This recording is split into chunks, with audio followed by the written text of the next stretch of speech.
peri pamwe Mutasa. Ndiri chokwadi. Ndinotaura ngezvechokwadi. Pachabatwa nemhosva. Ndikanyepa ndichabatwa nemhosva. Mwari ari mubatsiri wangu. Nini pamusoro wedare nevakuru vese dati nini inozvigenari pasi musi wa11 April ndakange tadaidzwa natete wangu kwaMurewa. Saka zvatakanga tadaidzwa natete wangu kwaMurewa nemunin'ina wangu saka zvatakanga tadaidzwa kudaro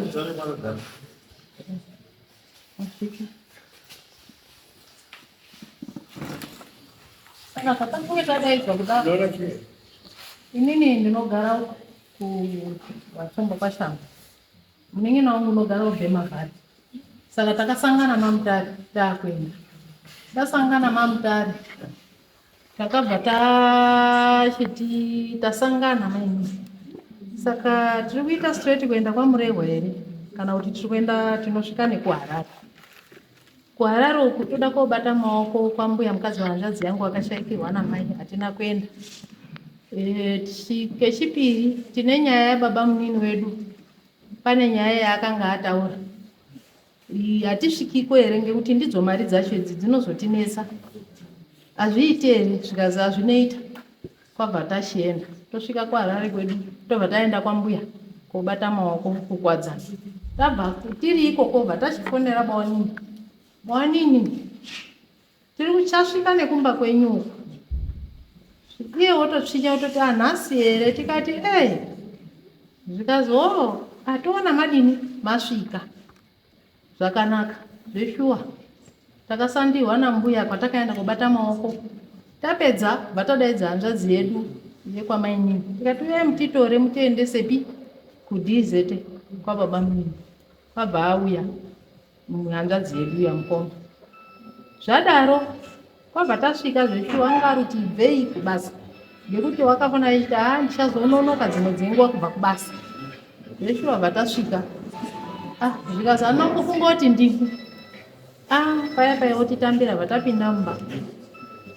Wototi sandai, tikati tauya kwaMbuya. Saka wakati sandai kubika, tikati tauya kwaMbuya. Zvikazi zvakanaka, bva tobhuya nyaya dzedu. Saka nyaya yatakange taendera kwababa munini kuti tizosvikeko yakange yafonerwa munin'ina wangu mai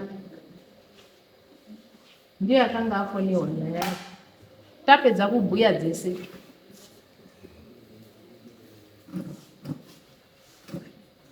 ndachitsanangura nyaya yatakange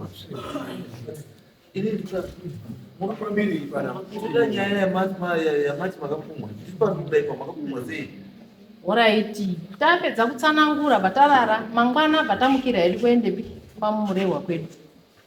Taenda kwaMurewa muswe takaenda Saturday, Sondo, Monday, Chipiri ndo pakatanga nyaya. Ndakazozwa mainini akundifonera kuti mazizwawo here zvataura baba munini. Ndikati kwazi kudini? Zvikazi wati kubva kwamakaita kunoku handinosara zvakanaka mudumu mangu, hamusi kuita zvakanaka. Tikati kwazi hamusi kuita zvakanaka, zvaita sei?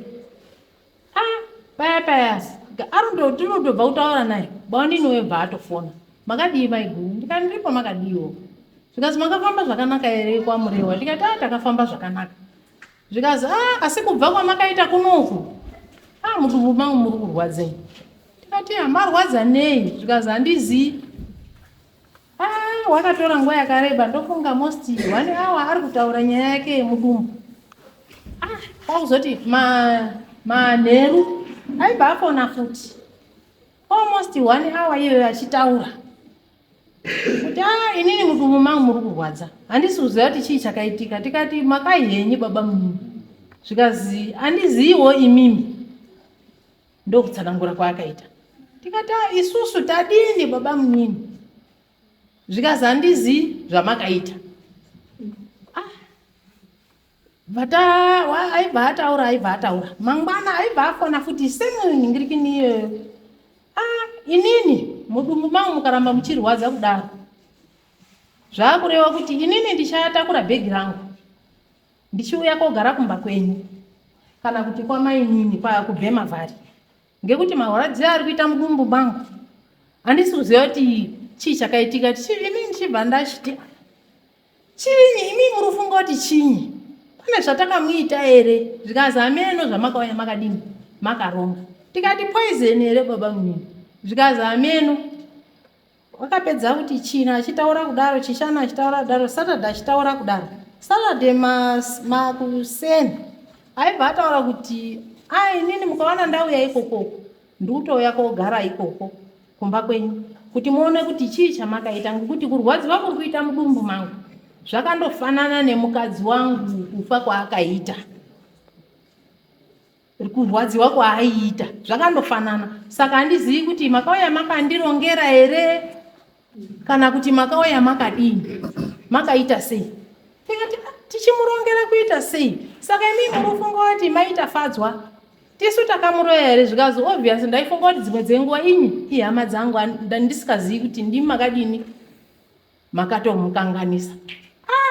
Kwabva ndachiti zvamakutaura ina handichadini, handichazvizwisisi. Saka mumashure meso umu hanzvadzi dzangu wana mukoma wangu waitoti imimi maisasauka namai mari makaenda uko, chizwai zviri kutaura munhu akarara asipo munoita sei? Tikati isusu hapana zvatinomboziva ngekuti isusu takatopfuura tichipfurira nyaya yake. Saka isusu hapana chatakaita besu kuti paine dzimwe nyaya zvaakaya asi kuziya hake hatizii.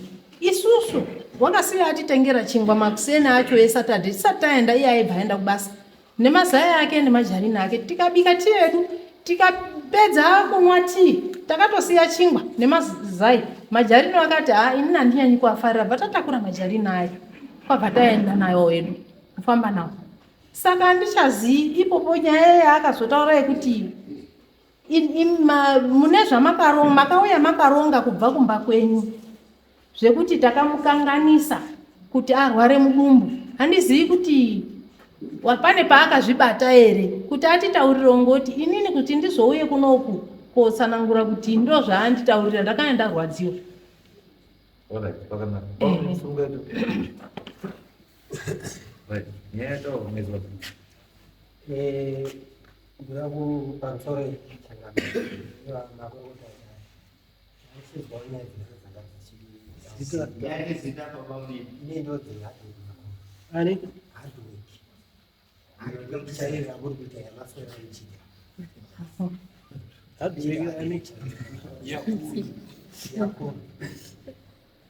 Zvinoitika ndezvekuti vana vaigura vangu zvishwa zvavataura 11 April, Friday before Good Friday, wakauya kumba vangu. Ife kuti wakauya kuHarare, wauya kuHarare ndine vana vangu vakambofonera vari kuzoya kuHarare, vari kuzoya kumba vangu. I only learned kuti vari kuHarare mafote aparenge musi uyu vaitonaya vaifesa fesa zvo maaround 4 to 5 vorifonera apa mini mari pasvipi ndainzwa ndokuchouya vakuchikukuwadza ndokuzonditaura kuti varoda kuyaaa ini ndakatomboita disbelief yekuti vanhu vataura kuti uri muHarare. Saka ivo kuti vachibhilivhise kuti vari muHarare vakapa foni yacho mbuya mukadzi wehama dzavo munina vasetu kuda pamwe ndisandaini yangu kuenderera mberi mungada kuti muzive vanhu vakafamba navo. Isusu tatipambo zvataurwa makazviita here, makataura here? Chinzwai wadaro hausi kudzimuka manyaya vana vakapesera inini zvandakataura ndakataura kuti vamakauya kumba kwangu ndakasara ndichirwara, ndo zvandakataura zvinokutobvunza kuti saka zvakafamba sei nekuti pamakauya kumba kwangu hamunombonditaura kuti muri kuuya kumba kwangu asi mauya zvinorwarisa here munhu akaimbokokosinaa zvinorwarisa here? Aiwa inini kumba kwachoka kumba kwangu kakuti wauye kumba kwangu it's first time yawe kuya kumapanga usiyakwe awakamboya mukazvaona okay asati wakamboya kumbotombori chane ende ndichibhuyo wakashayika last year musi wa 25 musi wa Africa Day holiday iyo 25 watabva kusvika ratongore mudzimai wangu washa asi mudzimai wangu zvakafa nazvo ndo zvandakazonge ndakusara ndakurwara avo apa saka meaning kuti awa ndo vakaona mudzimai wenyu ndo zvandakanga ndikuchibvunza ususpected suspicious kuti so anyway Mr. Nyakudu, thank you very much. Yairaba, it's your word against his word. 1, 2, you need to prove Mr. Nyakudu kuti kamuta ndizvo makazorapwa ndiri kutorapwa nditozviye zvifananidzo muri kurapwa chii mururapa chii mausazere izvozvo handikwanisi kuzvitsanangura ndiri kurapa nekuti ndiri kungozwa zviri kuitika munhu nokurwadza kurikuita muri kurapwa nani ndakamboenda kuchipatara ndikona chimborapa wakangondipa mapirisi bcause zvaingotsanangura kuti zvaita kuti mumangururira ndichikorira muchirwadza handikwanisi kudya ndotochirape asi ivo vanombondiwa iyo wakati warurapei pawakanditaura haumokubika kuzoba wakarurapei kutaura kwakandiita dhokta pandaitaura naye ini naikofungidzira maybe pamukangononga ari maasets kana kuti pamunogonyonga ini maronda asi zvingatozoda kuti maybe kutoitwa matest ekuti uitwe makaitwa here matest aiwa yeindoscopasi ndisandaitwa asi muda kuitwa wakandiita kuti ini kesi kana zvikaramba zvichida unozopa kuti uzoitwa okay hakuna wazendai kuchiboiba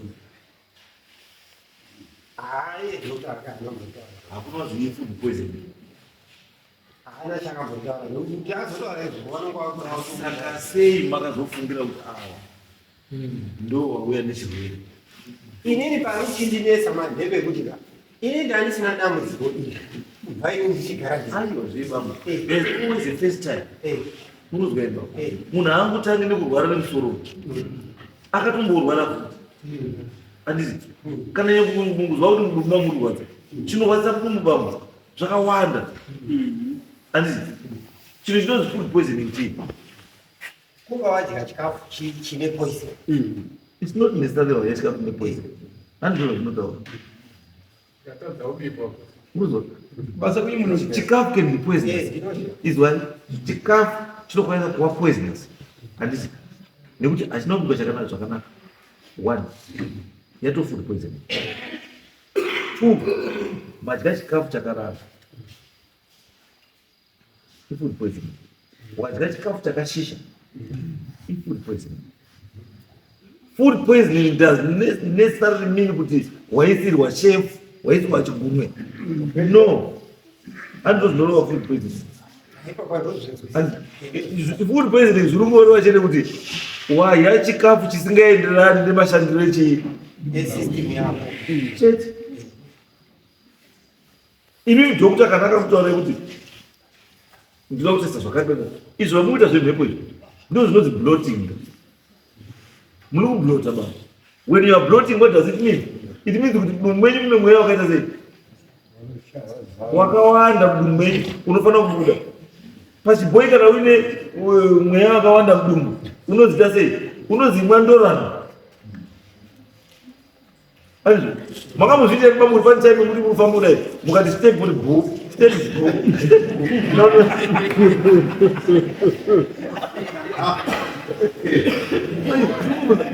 it's very normal unozwa chinhu chatosangana nacho chii every day unozwa baba kana kuti uri kumhanya handisi panozoone mats set ozi go usakaonaka kusukuta kubaza bro what does it mean zviune watu waroiwe zviune watu waroiwe here hauna kuroiwa asi zvinova kuti mudumbu mako mune chii? Mune vacuum, mune mweya wakawandisa mumani mako. Saka mweya wacho ndoti kakuita ka opening mbichana ati zvakafanana nekuti waisa inonzi yebhasikoro, chumbu yebhasikoro. Chii chainoita chumbu yebhasikoro? Chumbu yebhasikoro kangana kutsika padombo chenika pane kaburi kari kuisa mweya kabva kumakabhara kapfura ipapo.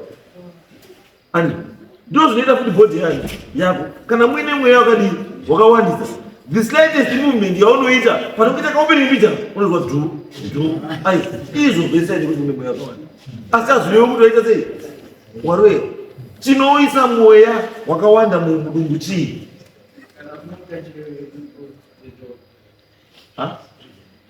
Chinoti munhu aite mweya wakawanda mudumbu chii? Ukanzwa kufufutirwa zvinorevei? Kufufutirwa zvinorevei?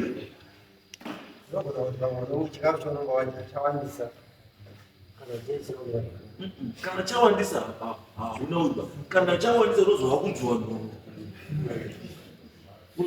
Ukaya chikafu chinotyika uku it means kuti wakudzwa chii? Unogoge patoilet. Why? Ichi chikafu chapfuura level yachinofanira kudii? Yachinofanira kusvika. Chaenda kuoccupy level yemweya. Kuti chikafu kuzasi panofanira kusara paine level yechii? Yemweya. Saka ukaya chikafu chekuenda kuvhara chii? Panofanira kugara paine mweya paya. Ndipo unozwa kuti wakudzwa chii? Nhururu. Asi ukazwa wakafufutirwa it means dumbu rakati nganganga rakazvimba nemweya asi hamuna chii? Hamuna chiro mweya. Mazobambo mukabhofora sei bamba zvekuti maroiwa ba. Check your diet. Makamboyei pawakauya wakakubikira chikafu ira? Wakakubikira chikafu ira? Paakauya hainini hana chikafu chawo chandakati. Akatomwa tii chingwa chii. Saka aifana uroya umwe ndiani? Aifana uroya umwe ndiani? Adya neasina kudya. Vakasiya chingwa mukazochidya. Mune chingwa chawakasiya. Mukachidya here? Saka muti chingwa chakasiyiwa kuti kuzodii? Chero kana vhura nezvimwe zvese zvikafu. In fact ndikatondatoya nezvikafu zvacho. Anyway, I think we need to assist you. Wakanga wabva kudumba kwenyu? Wakashaika majamu musapendera. Wanga wapfuura nemumba kwenyu? Aiwa, 25 pandokutaura ndewe last. Last handimo kuti zvakaitika papa. Ndizvo zvaitika pamimi. Zvakuchindinesa. Aiwa, izwai question baba. Question iri kuti mukadzi wenyu akafa 25 May 2024. Last year. Saka ndipo pari kubvunzwa kuti pakafa mukadzi wenyu 2024 kuva 25 May. Wakanga wapfuura kune baba penyu here? Wakanga wariyo ndiwo aitochengeta zvemudhumi wavo. Saka ndipo ubva conclusion kuti ndiwo wakauraya.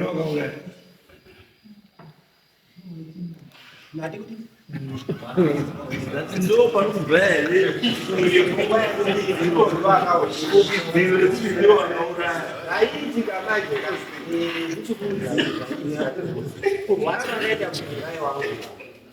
Takambotanga kuita zvechipatara tikatenderera kunosangana mama waivapo wakaimunobatsira munhu akutorwara ne isisi tiri kuti tiaenda kukamwa topa kuti kuuya kwavo nekurwara kwemukadzi wenyu nekuuya kwavakazoita nekurwara kwenyu hazvina kukama kwedu muzvona vakatouya unobatsira mudzimai wenyu akutorwara ne saka tikazvipe kukama kazvinji kuti nekurwara kwamakaita inyaya kuti pakaita mavisitasi kuti avana maiguru vakaenda kunorwara ivo zvinoita kuti isisi mimba munini makanga matorori vana maiguru.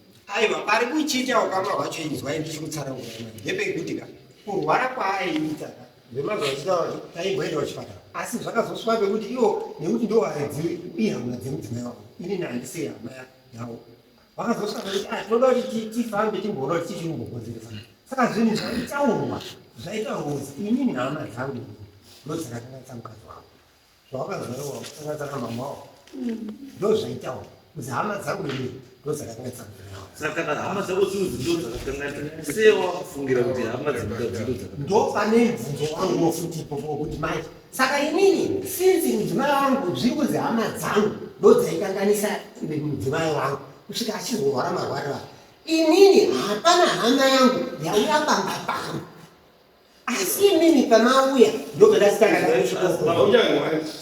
sikadhimisero haringodiwi padhuze nyangwe ngati nguruwe yacho kunokwati sikadhimisero saka it doesn't necessarily mean kuti muruwe anofanira kuuya pauta muroyi mheni chaiyo paunorohwa nemheni anokurohwa nemheni wacho anenge ari kwei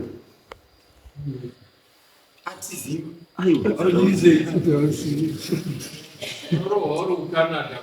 nemheni yatinoane mulari kuzimbabwe so presence yemunhu hainyanyo kutaura anything but ini chandiri kuona bambo I think hamune mhosva chandaona muregerere mazwa mirai dzikisai moko mazwa ene sei anza ndibabanguru ndiani ndisekuru sekuru bear with me mwari muregererei baba nekuti haana chaanoziva mazwa ere sekuru mazwa sekuru ndataura chii chimanyika ndati sekuru muregererei hapana chaanoziva mandizwa sekuru hapana nasekurira hamutavaregerera kayo kana kuti muri mazirikuru muri vamanyika ngatizve ndiri samanyika imi muri chii samanyika saka samanyika wati muregererei bambo haana ichombotongoziva ba hati saka what I feel with it ndekuti bambo kuti zvinhu izvozvo zvakakuafektai pakafambuka dzei zvibve musoro menyu you need counseling maakuona zvidhoma pasina zvidhoma maakuona varoi pasina chii maakuona zvisipo so you need to be assisted kuti muite get rid of all those things wezvikaramba zviri musoro menyu zvinokuafektai munozwa bambuka muda kubatsirwa ava vanhu avakawa can you maintain the relationship? Maintain. That's like what we have been doing.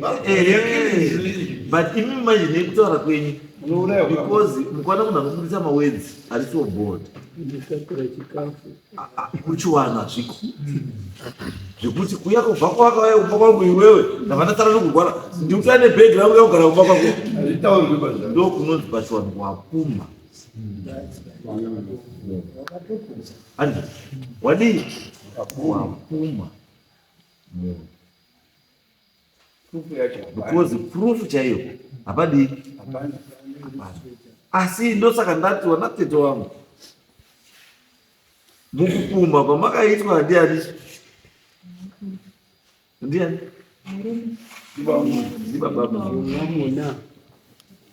chimuregererai baba munini ngekuti baba munini haana changu dini chandaitofunga kwamini chachi chekuti maamuchamira pamberi apa muchiti aona maikuru sori ngati dzoke muchikukwangatiri kare tiwirirana zikuriranaakaidi wataita but now depende yekuti wabva watora nemazingo akasiyana namaikuru waguta nemvura yawakasiya nemaputi yawakasiya nemazai kuchengeta kuuya nazvo kuno ati ndosaka ndati sekuru munandionawo sekuru ndiri munhu wenyu sekuru atizvee sekuru ngatiregererane tisana mupenyu zvakadii kune wana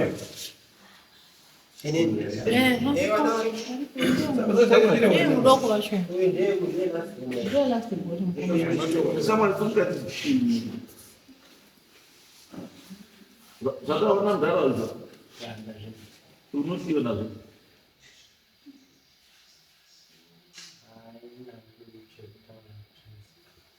unoperekedzwa baba asi kurwara kwaita ndazvo chete asi zvekuti kurwara kwako wakarwariswa unoti chiona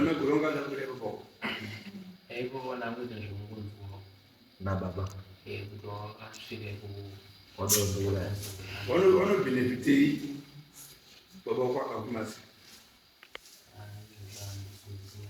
totarisa intention kupera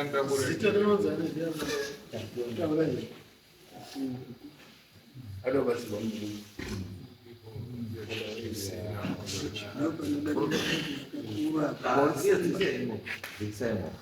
chikafu chikavhenekwa chaonekwa chisina poison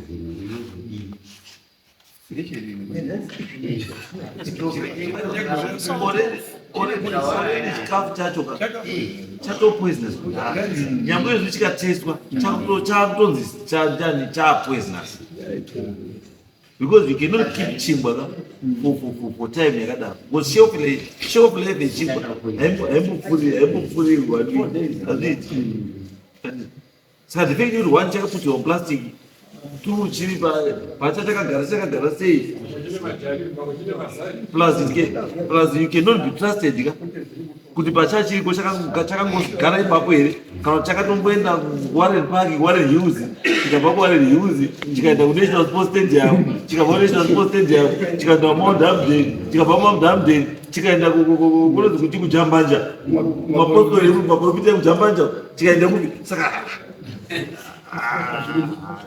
anyway ngatisapedze nguva. Thank you very much baba ndichazokumbira kuti mukumbiro regiro kunana mai kuti ano sorry ndizvo andinoba mugadzirani kumbire wakadzi wenyu regiro kuti wakadzi it was a slip of the tongue andizvo baba itai izvo baba tikutitenda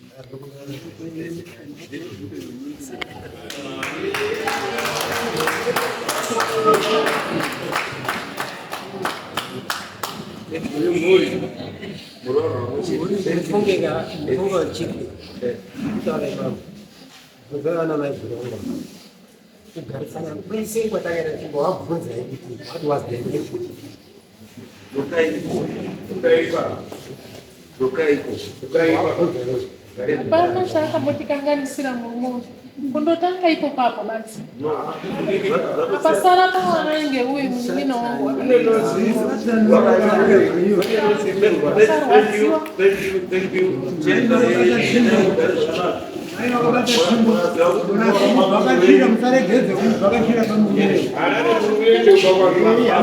baba mimi ona baikuru ona baba inotoenda